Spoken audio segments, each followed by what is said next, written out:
Hey YouTube, good day. It's going to be a quick video. Well, no, sorry. This will not be a quick video. That's what I meant to say.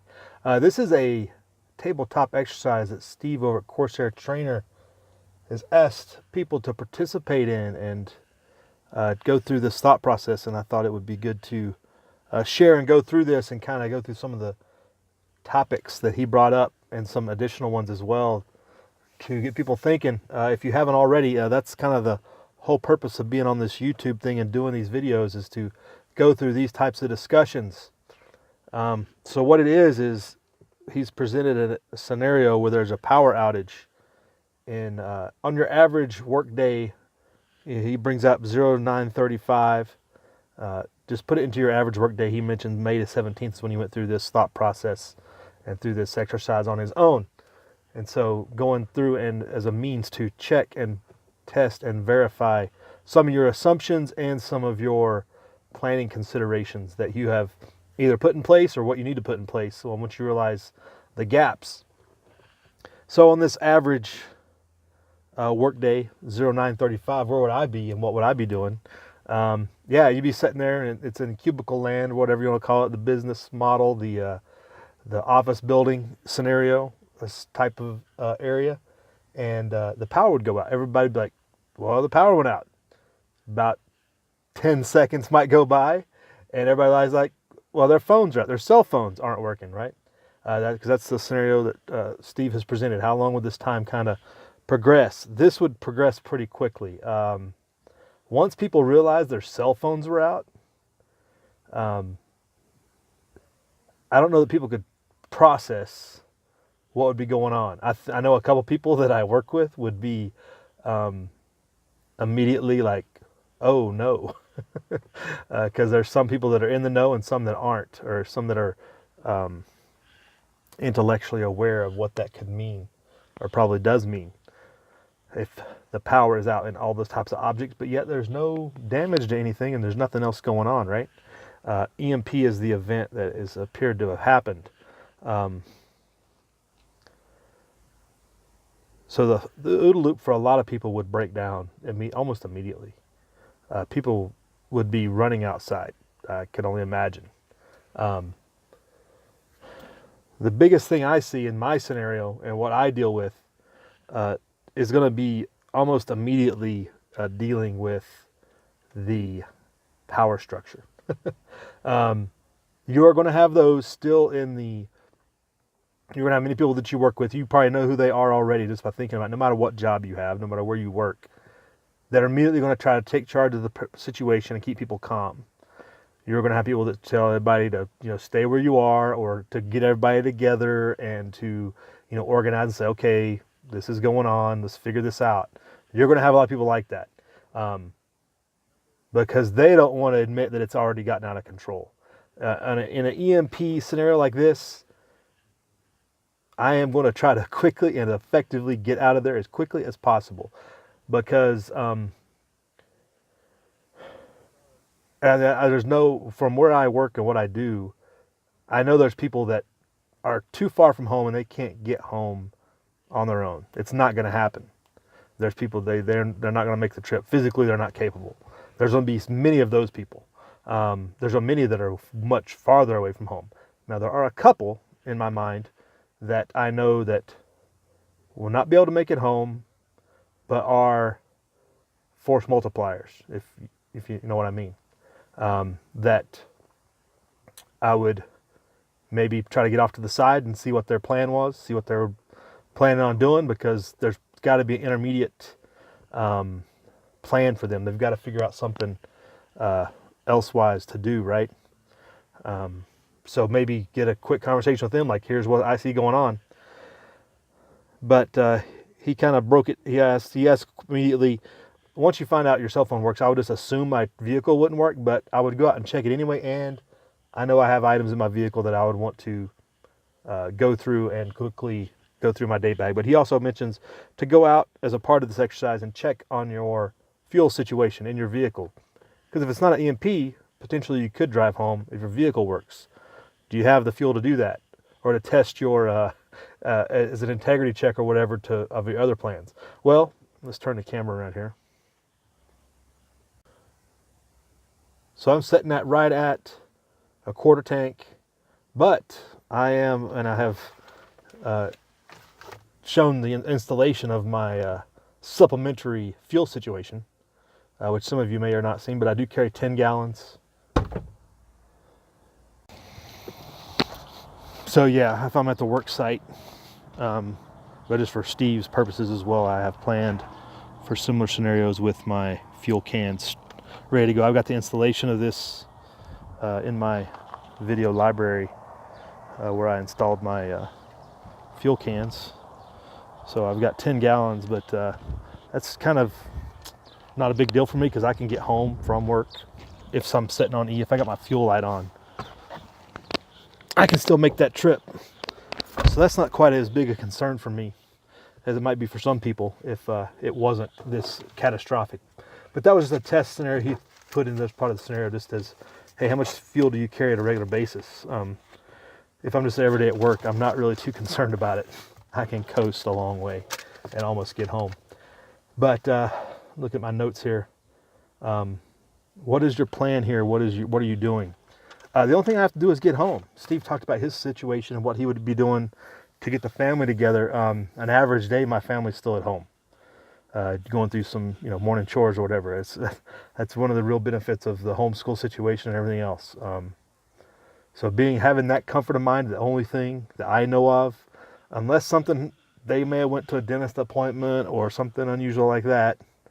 There are situations where they are out and about that early in the morning. But on your average morning like that, all I got to worry about is getting home, because the basis is that probably everybody within hundreds of miles is in the same situation, right? Potentially thousands. So I don't have to worry about going to them. He talked about the situation, having to pick his kids up from school, which was very concerning. I can imagine what that'd be like, because again, it'd be that very authoritarian structure where he talked about, you're going to have to prove, you have to make sure that you have the documentation to prove that you're the parents of these children, because you're going to have the authoritarian controllers trying to drive the train and control everything, right? So you can imagine what getting people out of school is going to be like. It's going to be a lot worse than your average day probably. And chaos could mount pretty quick in those situations. But I don't have that problem. But at work, I do have a problem, because I think the cognitive dissonance of others is going to be the big threat. The people who are usually in charge, and the people who they are, the people that you work with that are going to be the keep calm, everything is fine situation, that it could get physical, depending, but getting through that and getting out of the parking lot to my vehicle here and out of the parking lot unscathed is probably going to be the hardest part. Because they're going to still be in the mindset, hey, you're working here, you're fired, potentially. I think everybody needs to know who those people are. All you out there probably can think through that scenario fairly quickly of who is going to be the one that tries to get everybody to stay calm and let's stay here and sing Kumbaya until things are better or whatever. Not realizing things have already, the clock is running, and at time is not on your side. Because while, they talk about, there's 3 days food supply, you ain't got 3 days food supply in this scenario, I don't think, in an EMP event, especially if it hits where I'm at, as remote as, if we get hit at this degree, the whole country is knocked out, I think, because there's different factors of shadow and shield and distance and everything of the pulse that if it hits us this hard, it's hit the whole country that hard, more than likely. So it is a catastrophic nationwide event, or it'll break down very quickly. There are no cops on the street. Their cars are stopped too. I'm not sure what militarily may be shielded enough to survive that, but I'm sure there will be some, but they're going to be very limited in protecting only the most critical of infrastructure. I'm not sure what nuclear meltdown would look like on some of these nuclear plants, how they're shielded or not. There's none really close to us, but that's a consideration. But we're not downwind, but some people might be. You've only got a matter of hours there as well. But all those things, you're down to hours. You don't have that 72-hour window of 3 days of food supply in a store, like you do in a lot of the different subjects that are brought up, you're talking about an immediate separation and breakdown of the societal structure. There's no information getting shared, almost none. The only thing you're going to get is somebody riding a bike by you that you may have seen. Hey, what's going on down the street down there? You're no longer able to get immediate information from around the world. Your information is what you get from somebody that just walked for the last 30 minutes or hour, or on a bike for the last 30 minutes or an hour, what they saw when they left or wherever they were coming from. That is your information loop that you're getting. Your information window got really, really small, really, really quick. And that's going to be something that we could have a hard time dealing with. Everybody's going to have a hard time dealing with readapting to a new normal before it kills you.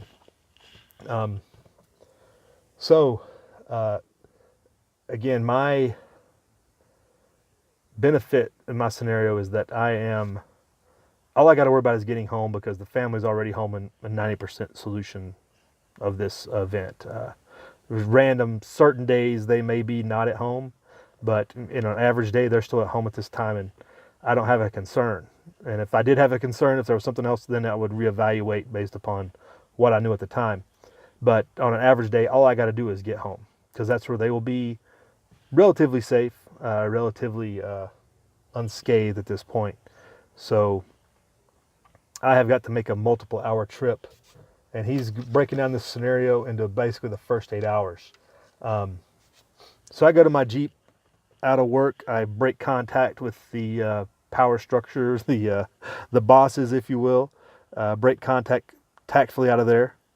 And I've got my get home bag, which I've showed here on the channel that I've always got. I got stuff in my Jeep. So what do I have? The biggest thing I'm going to have is boots. I'm going to change footwear and pull things out of my day bag that our business. I've shown that before. There's stuff I can take out or replace, repurpose. Things here in the Jeep. I do have my hat that I always carry, that you guys see a lot. It stays in the Jeep if I needed that, because I'm not wearing a regular ball cap to work, right? I don't have to worry about my bow fang, because it's probably going to be shot, so I'm not going to worry about that. Maybe I check it just in case. But I know I'm not taking that. I do have a rain poncho jacket that I can take out of here, because I probably would want to take it just so I have that. And let me go around here. And if you've not been in the channel for a while, you may not have seen the get home bag, but I'll put a link to what I traditionally carry in here.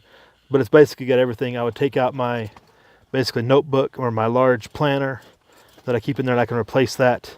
I always have my 2 canteens, my 2 bottles of water that I can keep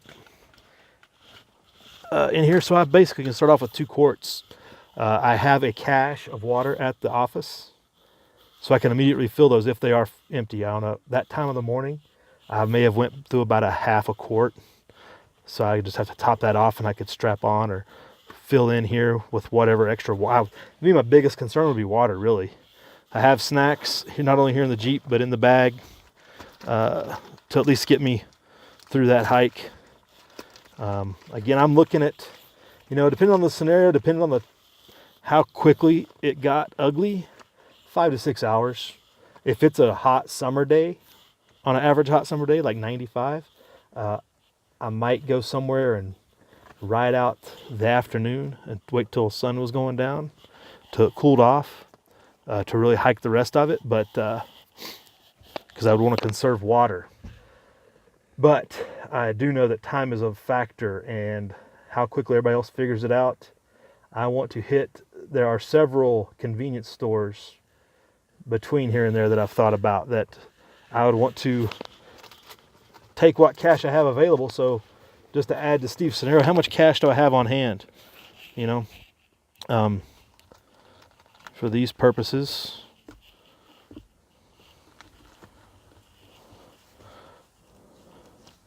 I've got, for the purposes of the instructions here, I've got what, $8, $9, 1s and 5.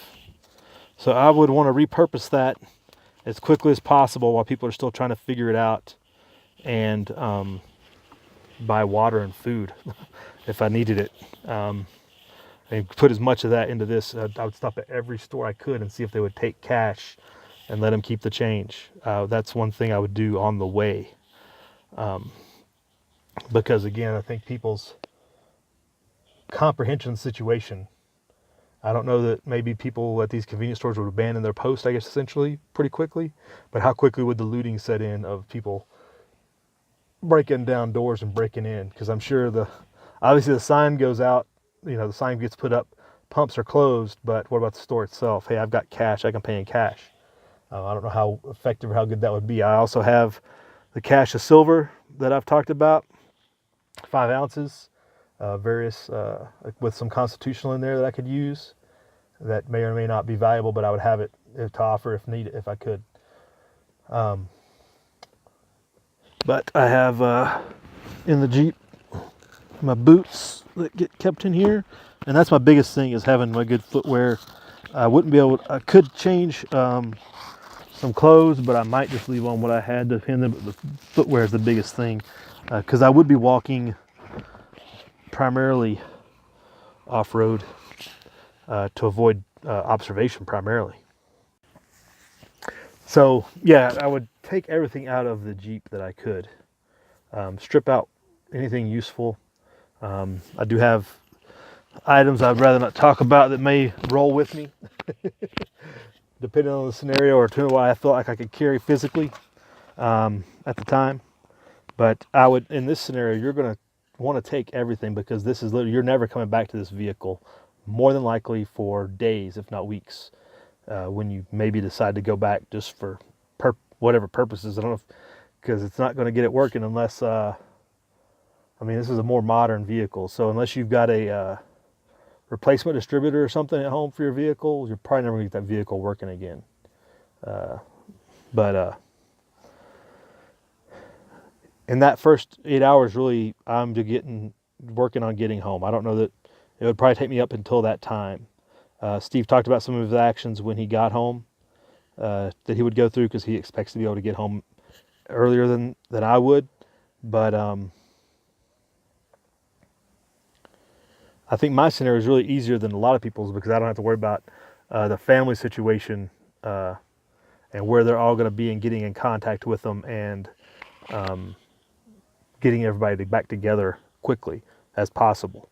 I think the biggest thing is breaking contact with your leadership, I guess you would call it, at the work site might be the hardest thing, unless they're in the know. And most of those people, most of you out there that work in especially an office space type, are going to be completely oblivious, and the cognitive distance is going to be very hard. And maybe you can break them and say, listen, this is done. We have just been hit with an EMP, and everybody needs to figure out how you're going to get home, or move on. This is over. What we do here is done.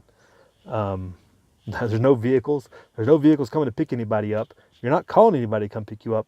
Everybody needs to leave, unless you're going to hole up here, which I guess you could if you think you had to. And that's a scenario maybe somebody else out there might deal with, is that in your scenario you have to hole up at your place of work, or wherever this is on your average day that you might be at. Maybe you're in traffic most days when that happens. What are you going to do? Are you going to hole up in your vehicle and ride that out for the day, or get out there amongst the other thousands of people that are stranded on the interstate? How would that look in a lot of different places? But I think that's my biggest thing, and the thing that I would just add to what Steve talked about. But go check out his scenario. Go check out his video on this. It's very get you thinking, and that's the whole purpose of what 90% of these YouTube videos on prepping are supposed to be about, is getting you thinking. It's not so much to tell you what to do or how to, maybe showing you an example of how to do it, but to get you thinking about what you need to do it in a similar fashion, but not necessarily the same fashion. So good discussion by Steve. Go check that out. Again, how quickly you can get through your OODA loop versus everybody else may determine your survival over, maybe not over others, but your survival rate, to increase your survival rate versus others, because others just aren't going to process it. And if people know that you're the type that's ready for these things, they're going to try to latch onto you and garner as much support from you as they can in this interim too. So be prepared for that discussion. Sorry, gotta go. I can't. And maybe you can help them out with a little, like, there's things in here that I know I can't carry that I could possibly hand off to people, like an extra MRE. Sure, okay, here you go. Good luck. But other than that, it's going to be difficult times for a lot of people. It's going to be difficult for everybody, even those that are prepared. This is one of those worst case scenarios. It doesn't get much worse than an immediate collapse of society. That's what an EMP is. That's what a coronal mass ejection. Even though it's an immediate breakdown. People just don't realize it yet. But if you're planning for it and you're thinking about it ahead of time, you have to understand that's what that is. At the time when the power goes out from an EMP, that's the clock starts ticking on societal collapse, because it already has. It just doesn't know it yet. To what degree and whatever, that's yet to be determined. But you have to understand you got to get everything tight before everybody else realizes it starts really panicking. Because the panic stage is when really things are really bad, until things even out. After that, the new normal kicks in, I guess you'd say. All right, I've went long. Thanks for checking in, YouTube. Go check out Corsair Trainers. Live free.